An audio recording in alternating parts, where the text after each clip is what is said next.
Welcome to the Elevate Podcast, a resource designed to take your ministry to the next level. Whether you're a seasoned leader or a growing team member, this podcast will help you sharpen your vision, strengthen your staff, and deepen your impact for the gospel. Now, each week, we're going to bring you honest conversations, practical tools, and insights from real church leaders who understand both the unique joys and the unique challenges of church ministry. From worship planning, discipleship, outreach, we're here to equip and encourage you for the work God has called you to do. I'm today's host. My name is Garrett Gregory, and I serve as the campus and care pastor here at Brentwood Baptist Church. And with me today is Michelle Dyer and Keith Tenpenny, and we're talking about how burnout and spiritual rhythms affect us as a church staff. Join us as we jump in. And Keith, why don't you take it away? Introduce yourself. What do you do? Talk family, and we'll get going. Okay. Keith Tenpenny, Nashville native. Kind of feels like a unicorn these days. Yeah. So I've been married to my wife, Debbie, for 27 years, and we met at Belmont University. Go Bruins. That's right. And we've got 5 kids, and they range from 24-year-old twins, 19. Those are my 3 sons. My girls are 17 and 15. So I guess I've been doing some type of counseling and ministerial work since I started ministry around 19 years old and started in counseling years ago. So It's been a while. Fair enough. A few. That's right. And then I came on staff here for one part of our region, the North region, to do congregational care counseling. And then came here at the Brentwood campus a little over a year ago. I can't believe it's already been that. Yep. Time flies. And pretty much what I do is kind of assess different congregants' needs for counseling and then kind of match them up with a Christian referral-based network, a therapist in that network. And kind of the joke is among the campuses, I'm the eHarmony for therapy. So there you go. Yeah. Match them up. That's what I do. There you go. Great. Yeah. I work with you every day. I appreciate your heart, even for our church staff as a whole. You're always meeting with our team and checking in on them, whether that's 10 minutes, whether that's a full meeting. And I appreciate that. I appreciate your heart behind it. We've also got Michelle Dyer, who is all-star around here. Michelle, you want to introduce who you are, your family, and what you do? Yeah, so Michelle Dyer, connection minister here at the church. Been with Brentwood Baptist for just celebrated 15 years. Wow. So my husband John and I have been married 28 years. We just had an anniversary. We've got 2 boys, 26 and 21. That's crazy. 22. So we've loved being part of the church. It's been just really joyful and tumultuous at times, right? But I've been through sort of multiple iterations of this role in that time period. Most of my work has been with our membership, doing membership development, and now have moved into the role of connection minister, which means I get to serve not only the Brentwood campus with membership and guest services. We also have some more logistical administrative roles in our department with like data management, but also get to oversee our Center for Christian Coaching. And we have a really vibrant coaching ministry here at Brentwood Baptist. And so get to do that all across our 9 campuses. So it's kind of just a multifaceted, joyful ride all the time. So I love it. When I hear you both unpack what you do, matched with the paramount thing you do, which is family first, and it sound busy. And my guess is for folks that are watching this podcast that are looking to go, okay, how do they do it? We're coming at you today saying we're busy, probably a little bit like you. And what we want to do is journey with you in this. We're not saying we have it all together. We're not saying, like you guys said, we don't have it all right, but we've been on this church journey in ministry for a few years now. And one of the goals of this podcast is what are some wins that we've had? What are some losses that we learned from? And so we're going to walk through those today. When you match family, it's busy. You got kids, whether they're out of the house, in the house. One of my responsibilities on this staff is to take care of our church staff. And so my job is to lean into them, be a listening ear. And at the same time, I've got 4 kiddos at home and a wife that I'd really like to stay married to. And so how do I best do that? and journey together. And what I found in ministry is that burnout is very real. Yeah. It's very real. And so you guys have seen that in your own lives. If you journey through ministry, I've seen it. And Keith, with your expertise on the counseling world and the trends that you're seeing with burnout, you want to share with us some wisdom on kind of what you're seeing, maybe even some data that you're seeing, and shed some light on this whole burnout thing and how we win that battle. Yeah. Yeah, it's so interesting. When we talk about burnout, like immediately 2020 comes to mind, right? Yeah. It's like you had this BC and AD marker, but now it's like 2020 is that new marker. So true. And so, the statistics have changed over the last couple of years. But man, the burnout rate was just astronomical, like 2020, 2021, 2022. And so kind of it seems like the last big study by Barna was in 2022. And it said it was about a 42% burnout rate among pastoral ministry. Which is pretty high. I would say that's pretty high. Yeah. And then U.S. News survey showed that probably since 2020, half the people in ministry, some type of ministry role, considered quitting. Wow. That's a big number as well. Yep. And then probably the third stat that seems like pretty eye-opening and healthy fear for me also is 80% of graduates from either Bible school or seminary don't last the first 5 years in ministry. Wow. That's an astonishing number. That's massive. Isn't it? Yeah. And so I know, for me, this has been a big passion of me, probably for like a lot of us, from our own stories, like things that have been painful or hurtful that we've gone through. And we've gotten comfort there. That's the things where we've received that comfort. That's where we desire to comfort others with that same comfort. And so, I know for me, just starting in ministry very early and young too, this has been a big passion of mine. Yeah. And you two, I know y'all have seen a lot of different people, kind of really struggle over the years, and I know we've talked and had some of our own struggles as well over the years, and so it's really a big passion to just go, okay, we're not unaware of the enemy's schemes. Yep. Right. No doubt. Yeah. If you can take out the leaders, yeah, there's a huge ripple effect. Yeah. Right. And I don't know how much we can bump into those high statistics, but I'd love to take a chunk out of it. You know what I'm saying? Especially when in regards to Brentwood's team. And I mean that Brentwood Baptist Church is 9 campuses, and then Brentwood campus specifically. How do we best do that? Let's lay out a baseline. How do you specifically, we've talked about this, part of our last probably 6 months as a church staff, we're trying to not redefine rest, but find an actual definition for rest and how we treat it here as a church staff. And so how would y'all define rest for you in your own lives? That could be spiritual, physical, all of the above. What does it look like for you to find rest in your daily life and the slog and the beauty that could be ministry? Yeah.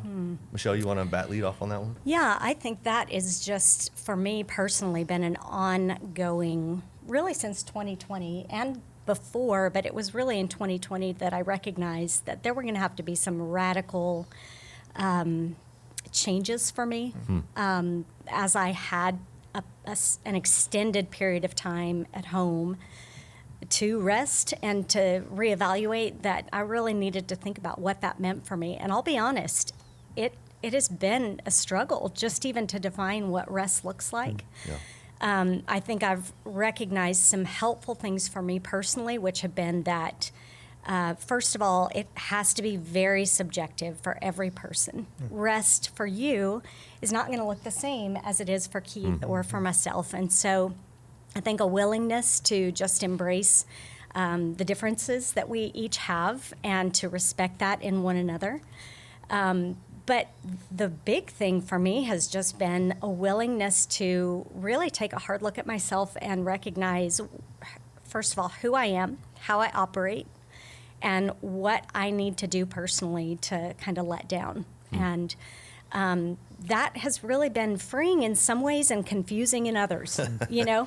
Yep. I think I'm a helper. I'm a chronic helper. I'm in this position because I love to help. Yep. And I think that's true for a lot of ministry workers, professional ministry, where they're, full-time or co-vocational or bivocational. We're in this because we really want to help. And so because of that, I think the hardest thing for most of us is boundaries and limits. Yeah. And so I've had to recognize just, that I am one person, and I, will share a little bit more on this as we go, but just have had very real moments with the Lord where he has kind of had to sit me down and say, wow, you are just a person. So that's been really important for me. And then also just, understanding too, though, that some of my best rest comes when I'm physically active, which tends to be kind of counterintuitive. I'm with you. So there's been just a real exploration. I read a statement several years ago that you have to tread the terrain of who you are when it comes to rest, and you really have to explore that and be willing to embrace your own limits. That's good. So, Yeah. I remember when Chelsea, it was, we'll get to soul care days in a little bit, but I remember taking just a day of rest, and Chelsea came to me like towards the end of it, and she goes, I think you're worse off after your day of rest. I was like, what do you mean by that? And she was like, you were almost sluggish all day, and it kind of just even increased this level of angst or strain or stress. And so when we kind of flip that switch to let's move it to more active rest, if that's a thing, and then it really filled the cup a little bit. But boundaries, I think, was a key word there. Yes. Of did it take somebody coming to you and you're going, okay, here's this, here's that, practically I'm going to set these fences up. And Mike Glenn, our old senior pastor, would say, let your nose protect, your nose protect your yeses. And so establishing those boundaries. But was it kind of like, I'm going to identify these and then stick to it kind of thing? Oh, I wish that were true. How I wish that were true. I feel like it's a constant reminder for myself, and placing safeguards, there to keep myself from just reverting to old habits that have led to burnout in the past. I've probably been through 2 very serious seasons of burnout in my ministry in the last 15 to 20 years. And both times you could just see the repeated pattern of forgetting myself, forgetting those times of soul care and self-care, feeling invincible, feeling like I didn't have the right to say no is a big one. Because of my ministry choice, to be in professional ministry. So I'm sure those are things that we all contend with. But I feel like if we can just kind of establish and understand the rhythms that we need to have for ourselves, and in that we have to know ourselves, we can provide those protections. Good word. Yeah. Keith, what does rest look like for you, my friend?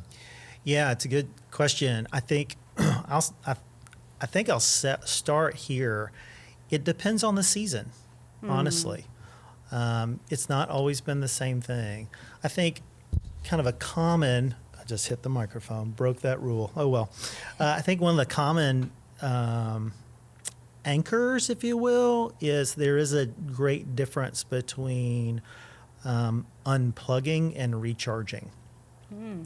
Because oftentimes we think, oh, I'm gonna rest, and so, this gravitational pull towards the phone or something else for technology, we're like, I'm having downtime, but it doesn't recharge or refresh you. Yeah. And so I'll talk theoretically, and then I'll talk about me personally. I wrote that down. I like that one. That's keep good. going. Really because nobody came off of a 30-minute doom scroll of Facebook and go, oh, I feel so much good more now. replenished now. I'm ready to get back in, It's time to serve my family now. Yeah, let's do it. Whew, energized. So, an exercise that I lead lots of my clients through before I do history inventories with them, or before I talk about anything that's really hard or painful or traumatic, potentially, is I do a resourcing exercise.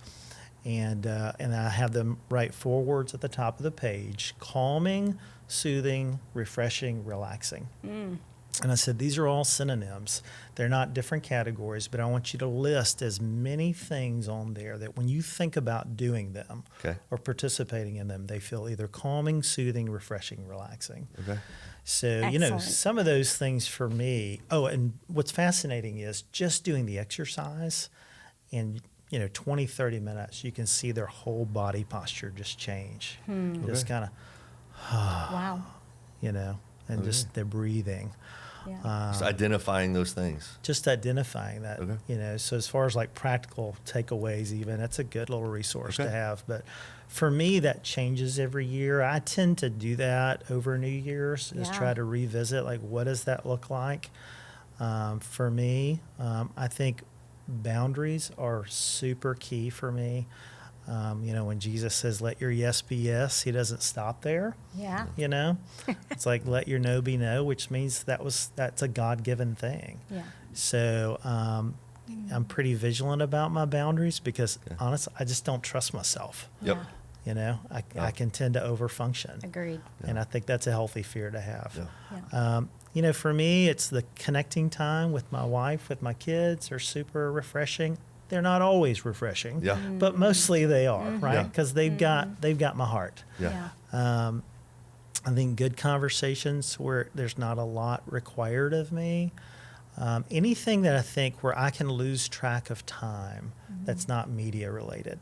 So like fly fishing for me, or hiking, or going out and doing some disc golf, as my 50-something-year-old back will allow these days, where I lose track of time. I think those are some components to where whatever season of life I'm in, where I lose track of time and it is giving back to me. There's some type of movement, being outside.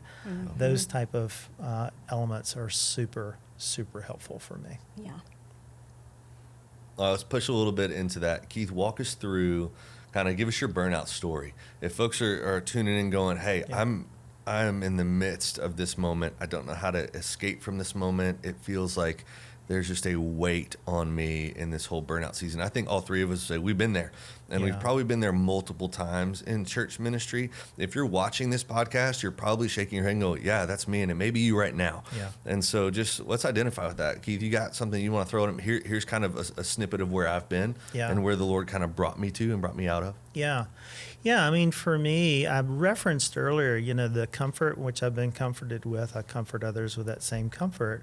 It's not something where I'm like, I would like to share things out of my pain. Yeah. I don't really volunteer. Right. That doesn't sound real cool. Not too much fun, huh? But it has been the cost of discipleship for me, to quote Bonhoeffer there. So, for me, back in around 2004, I just hit this real low place and in ministry, and some of that was some unresolved things of my own story that caught up with me, which is a big driver for a lot of us in ministry as well.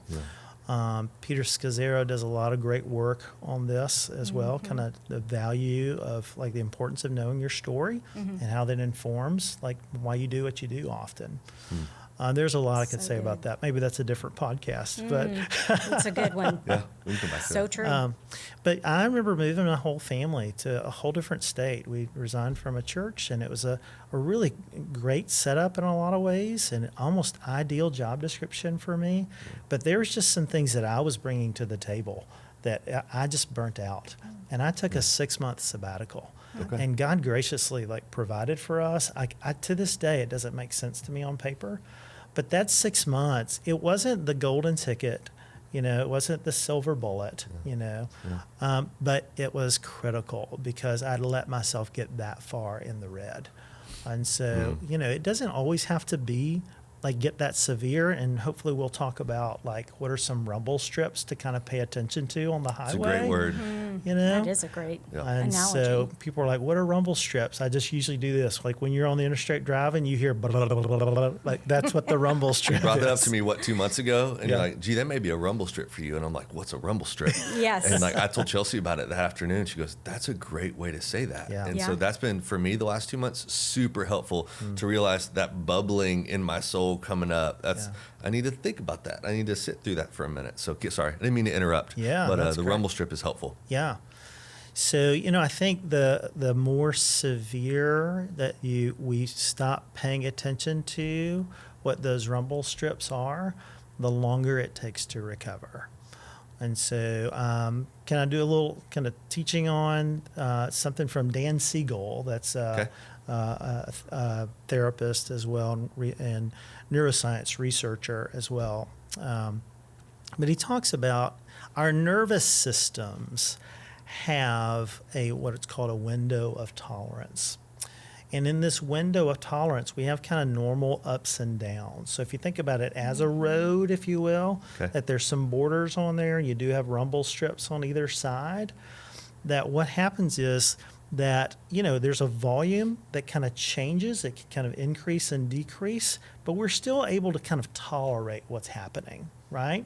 So there's stressors in ministries, there's deadlines, all these things, crises, go on at home, but we're still kind of able to manage it somewhat with emotional sobriety is what I would call it, okay? But something happens where it pops us out to where the on switch gets stuck or the off switch gets stuck, okay, is my summary of it. That's not how Dan would say it, okay?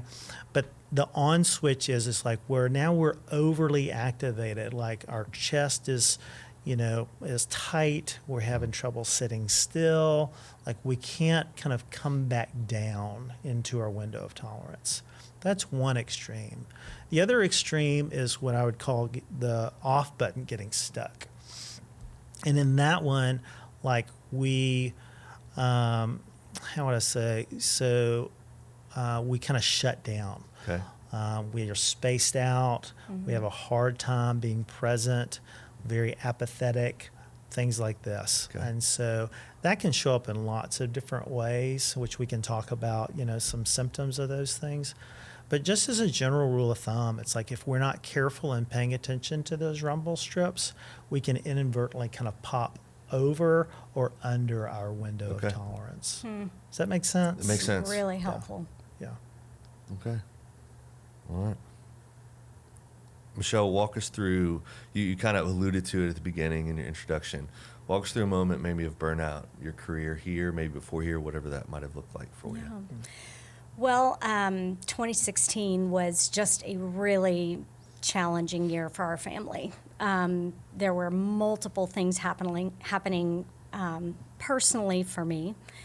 And I think one of the things I think the enemy loves to do, particularly with those who are in professional ministry, is just convince us that we, can't have any, rumble strips happen, that we shouldn't. And if we do, that we're somehow, broken. And then a common defense mechanism is just to kind of ignore those things or to try to stuff them down so that we don't let them interfere with the other people that we're supposed to be helping. So I think I really fell into a pattern of trying to just ignore all the things that were happening. My kids, I had a son who was graduating and going off to college, and so starting, to kind of process that grief. And meanwhile, my husband's job was really taking some major shifts, and he was changing careers.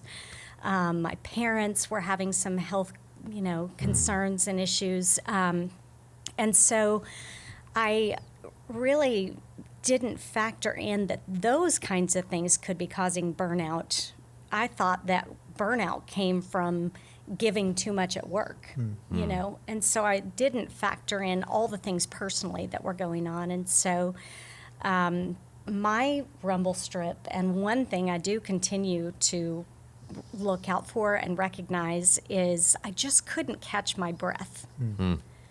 I felt like I was just always out of breath. And I'd just be leaning over, bending over, kind of just give me 1 second, to just catch up. And so I've really continued to look out for that. But key for me in all of that was, praise God, he had put a prayer group that has been a consistent thing for me for 15 years in my life. And it was that community that called out in me things that they recognized and saw that were unhealthy.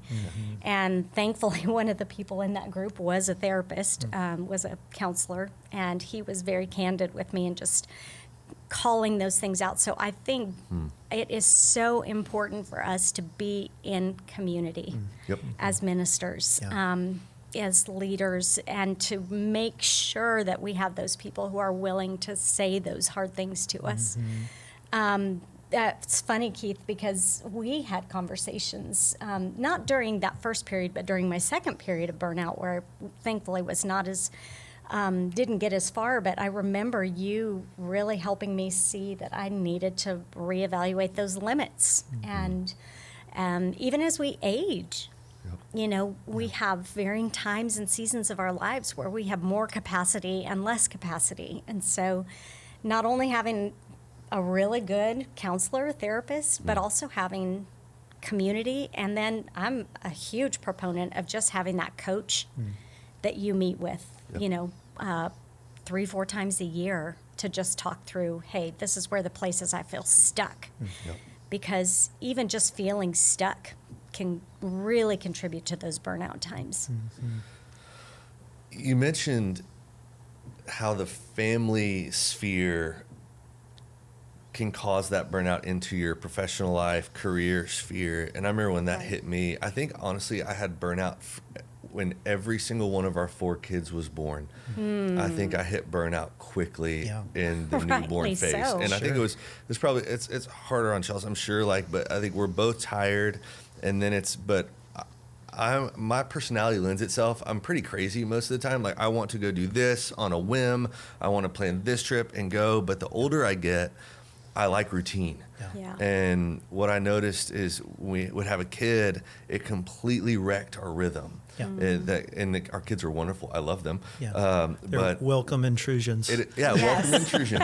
And I remember just learning and asking questions of guys who had kids. I was like, I don't know what is happening. They're like, your rhythm got wrecked. We got to reset these things. And you got to find your spot to find rest. I'll never forget, like, our pastor came to me and he said 5 to 7 a.m. has to become the best part of your day. And I was like, I'm not a morning person. And I don't know how many of you on the screen and watching us are morning people. That ain't me. It's just not. I'm not a night person either. I'm like middle of the day. I don't know. I like lunch. But I have to become 5 to 7 a.m. really good.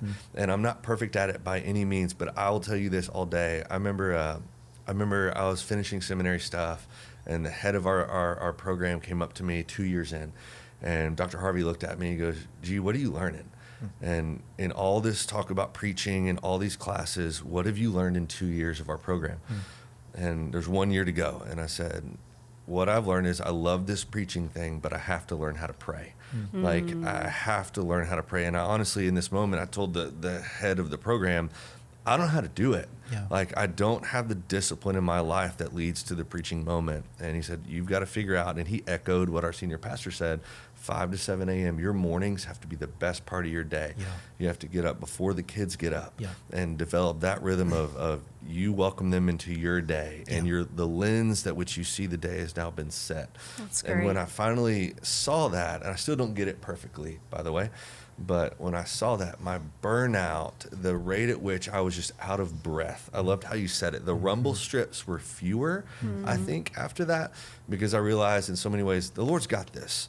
He's got me. He's got this. I don't know how this problem is going to get solved in this context with our congregation, but I know he's got it, and I'm just going to try to be as obedient as possible. But I think the installation of peace by the Spirit each morning help to take chunks out of this elephant of the burnout, almost one bite at a time. So good. And the more that I realized, okay, morning, and whether you're morning, whether you're evening, whatever it would be for you, it's that time with the Lord. He would just download by the Spirit just peace into my life. And Chelsea would be able to say, you're different. What's up? And she'll now say, you're not different. What's going on? Let's get you back into that rhythm. And you got to have that person. And Chelsea, my spouse, is a coach to me in so many ways. She's the sharpener in so many ways. What did Matt Chandler used to say? Like, marriage is the super highway of sanctification. And I think that's so true of the sharpening. But and I hear in that too, though, it's like she helped you fight for your no. Yeah. Right? Because when good. you say yes to something, like that 5 to 7 time, you're saying no to other things. Yeah. Right? Yep. You know, it's funny. In old youth ministry times, we used to talk about like the famous Martin Luther quote, "I have so much to do today. I must wake up 3 hours early to pray." Yes. Yeah. That used to sound so pious. Right. Now it's like, oh yeah, that's my 100% oxygen true. mask. Yeah, I get where he's Yes. coming from. Right? Yeah. It's And- like, because I think part of the challenge, what we can do in ministry is we can take the tools that helped us to be equipped to be called into ministry, and those tools all of a sudden become check boxes. Yeah. Okay. That's fair. They become lists, they become duties. Yeah. And we forget, no, these things were actually like what led us to life, Yes. that gave us like maturity, Yeah. you know, that kept us humble. Yeah. And it's like we need to continue to kind of stay tethered to those things. It continues to be such a great paradox for me that exactly what you say is true, that the more time I have with the Lord, the more I can accomplish, Yeah. you know, and that I can sometimes that contemplative prayer feels like an indulgence, Yeah. you know, but it's absolutely the thing that I need to be able to do what God has called me to do. Otherwise, it becomes dependence on my own strength, which Yep. is waning and weak, you know. And so I agree with you, Garrett. I think it's so important for us to have that quiet time Yeah. Yeah. as leaders, to just be, I loved how you said the installation of the Spirit. That's such good language. I need that. Travis was saying, our worship pastor the other day, we were talking about our 8 a.m. service that's coming up. It's a prayer gathering and kind of kicking that off. And he said very simply, we need to make sure we talk about abiding. Let's not talk so much about prayer, but let's just simply abide with Yeah. him. Let's Yeah. sit with him. And so It's so much more relational. Not over-program the Yes. moment, Yeah. right? Yeah. And like I'm tend to do. And so it's, Yeah. I appreciate that. Staff rhythm wise, actually, before we get to staff rhythms, let's do this. A resource or two that might have been helpful for you as far as either boundaries, as far as rest, as far as really ironing out individual rhythms. Is there a resource that you go back to that you would recommend to folks watching with us on the screen? Oh boy, that's hard to sum up. But I'll say this though. You're I welcome. think, yeah, that's right. I think reevaluating, like, what is it that only I can do? Like, what is it that God has said, this is what I want you primarily to do? Okay. And so I do believe, like, one day, whatever standing before the Lord looks like and giving an account, I don't know Yeah. what that looks like. But whatever that looks like, I do think more of the account will be what only I could do. Like, I'm the only one that's married to Debbie. I'm the only dad my 5 kids are going to have. Like, there's other people, well, don't let this get out, but other people could do this job, right? We won't do it. we just I recorded promise. that. I don't think it's No. true, actually. Right? And so I think those are the things that help me to go, okay, that's my primary focus. So how do I keep first things first? Okay. So I think that is a way that helps me Okay. to kind of how I make decisions, because I can get lost in like a lot of the details. Like, I want to cross all my T's and dot all my I's, right? And so because I'm working to try to be above reproach, Yep. right? To do all things well. Yeah. But Yeah. I think knowing like what is the priority and trying to tether myself to those things. Yeah.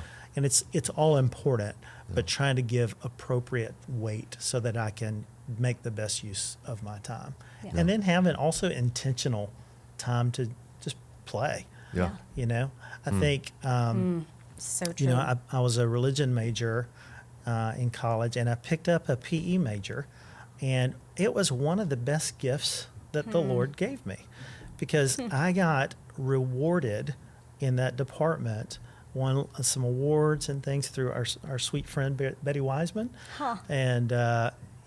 but mainly because of just the ability to play. And it was so helpful to me. And then that's stayed with me to go, Okay. oh yeah, like, it's okay to just play. Like, don't take myself too seriously. Yep. Right. Because like most of my work is all serious, like you guys, right? Yeah, yeah. And it's like, oh yeah, so kind of being reminded to go, Okay. let just play and recreate. I got you. I love that. That's a great nugget right there. Excellent. Yeah. Michelle, a Very resource or interesting. two that you would throw out, this helped me in some way, shape, or form? There are so many good tools out there for discovering more about yourself personally. And so whether that is StrengthsFinder or whether it's Enneagram or whatever it is that will help you have a language to describe who you are.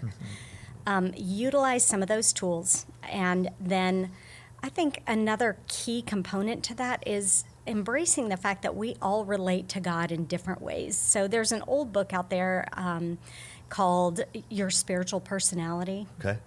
It has, I don't know, maybe 16 different ways that we can relate to God and different disciplines in which we thrive. And so finding and being very intentional about a tool or two to help you just figure out how you rest, how you relate to God, and what things really, as Keith said, refresh you, how you recharge, how you unplug. I just can't overstate the importance of, I feel like, every one of us knowing exactly what that looks like for us individually. And, and this is kind of a side note, but just even also for your spouse, if you're married, what that looks like for them, because that is going to really impact your psyche at home. That's and being able to support them well, understanding where you differ in those things. We just can't, sometimes we might think that it's like navel gazing to look at who we are and to try to figure that out, but it is just so crucial. The more I go in ministry, the more I think that really is key. Yeah, I think you're right. And I love that you brought that up. And I would say, married or single, I think if you're single and you're watching this and you're in church ministry life, I think boundaries even more important, because not that they're more important, but I think folks can look at it and go, oh, you got more time. That's completely and wholly unfair. Right. Yeah. And so we've seen that, and we want to make sure if you're on Brentwood staff that we guard that, that you're not, that you're in a great spot that is healthy and you've got a rhythm and going from there. But go ahead. Something you said earlier, I was reminded of when you realize, like with each one of your kids, like coming along these welcome interruptions, right? Like it costs you more energy. I think that was another big part to me. I've tended to compartmentalize different parts of my life and think, well, I mean, work's going okay. Why am I so tired? Yeah. Right? But it's like there could be this big drama that's happening somewhere in meaningful relationships to me. Yeah. Right? There could be someone who's dying, someone else that's like, struggling in their faith that's close to me. Like there could be accusations, like all kinds of things. Like those things are actually taking from our emotional bandwidth. Yep. And so I think that's been a helpful thing for me to realize. Like Debbie, my wife, is so good in helping me just when I'm like, I don't know what is wrong with me right now. She's like, well, you carry a lot of people. This is what's going on. And she'll just go down the list and I'm like, how did you see all that? Like I'm too close So to important. No, I think you're right, and I think I struggle with tracing that. What word. may be happening or what the Lord's doing. I remember, I was a student ministry here, I guess the first 9 years, and I remember students in high school, middle school, come to me through the time, and maybe like they come to you and they go, hey, I really can't figure out what the Lord's doing in my life. Like I can't trace him. I can't figure out where he is in my story. And there's a book Tim Keller wrote called Prayer. And in that, he's got probably 4 or 5 strategies on how to pray. But he talks about writing these things down a little bit. And then Paul Miller in A Praying Life doubles down on that. And he will talk at the end of that text, journaling your day and really journaling your prayers. And when you said that, it just kind of hit me like one of my goals is to try to trace like what the Lord's doing. So I keep this in my back pocket. It's a golf scorecard holder. You're supposed to put your golf stuff in it. And I just cut stuff out, but I'll put Monday. And then here's what the Lord's trying to teach me today. And it's almost like, I remember Churchill would have these little missives, or he'd write a sentence or two and then send it. Yeah. And it was almost his texting of the day way back when the war was beginning in Europe with England. And it was these little bitty things. So I'm trying to write little bitty either prayers. And I can go, here's Monday, here's Tuesday, and come back on Sunday and go, I see where he answered that prayer. Maybe not how I thought he was going to answer it, Right. but he answered it. And so I started to be able to maybe trace these things. Yeah. And I could also trace, like when you brought up 2 months ago to me, these rumble strips, I could start to trace, okay, here's what's maybe causing that one. Garrett, don't be afraid to dig in and honestly journal that down. And so when you come back and see that card in a year, you can see what the Lord started to do and shape you through that. And so it's really, for me, it's kind of waking up to these things the Lord is doing, and I've never really given them maybe much thought, but tracing it, and I think tracing it almost kind of keeps the burnout from bubbling up too much, where I'm in the red. It hopefully keeps me maybe greenish, hopefully would be nice. If that's a color, that's good. But we've talked a little bit about individual rhythms. I know we've got a few minutes left. On our church staff, we've tried our best through years and years and years to adopt healthy staff rhythms. Some of those include like soul care days, quarterly staff is fun to get together. Michelle, walk me through, if you had to define a soul care day, what is it for folks coming in going, what in the world is that? Let's define it for them as best we can. We'll do a round table on what's a soul care day, how often do we get them, what does it look like? Right. So on our staff, we're supposed to take a monthly soul care day, which I just have been forever grateful for, about our church staff, and that our leadership has been proponent of that. So for me, that usually is a lot of quiet. I don't have the radio on. I turn my cell phone off. I don't do podcasts. I do... Except for this one. Except for this one, of course. But today's not a soul care day. That's right. There you go. I have found that noise for me, oddly enough, I am an extrovert. Okay. But one thing we do know about extroverts is that in our, fast food, very loud microwave society, even extroverts have had just an, overstimulation, and we need to pull back and have. So I've really noticed that about myself. I need quiet.